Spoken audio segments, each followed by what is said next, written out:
Hi, today we'll be talking about overgeneralizing. And labeling.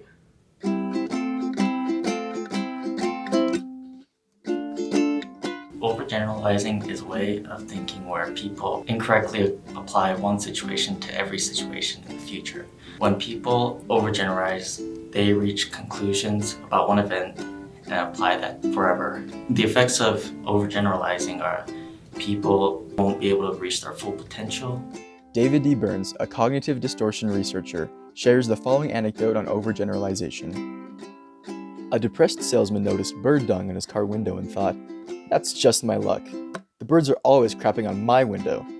This is a perfect example of overgeneralization.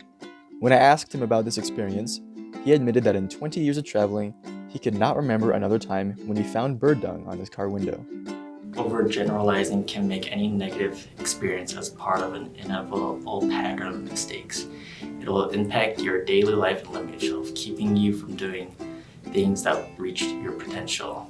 I think ways to combat it are when you have thoughts like always, never, ask yourself if it's really the case. And for example, if somebody forgets to do the dishes, instead of saying he never does the dishes, change it to like he sometimes forgets to do the dishes or he often forgets to do the dishes. When you get any thoughts like that, ask yourself if it's really true. Labeling describes when you shift focus from the error to oneself. You make generalized statements about oneself or others. For example, you muster up the courage to ask an attractive coworker out on a date, but she declines politely. As you are driving home, you cannot help but consider what a loser you are, how no one will ever love you, and how you will die single. Labeling can contribute significantly to cognitive distortions and lead to other serious mind traps such as overgeneralizing or catastrophizing.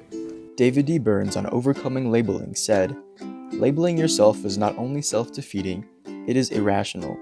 Your self cannot be equated with any one thing you do. Your life is a complex and ever-changing flow of thoughts, emotions, and actions. To put it another way, you are more like a river than a statue. Stop trying to define yourself with negative labels. They are overly simplistic and wrong. Would you think of yourself exclusively as an eater just because you eat, or a breather just because you breathe? This is nonsense, but such nonsense becomes painful when you label yourself out of a sense of your own inadequacies." There you have it.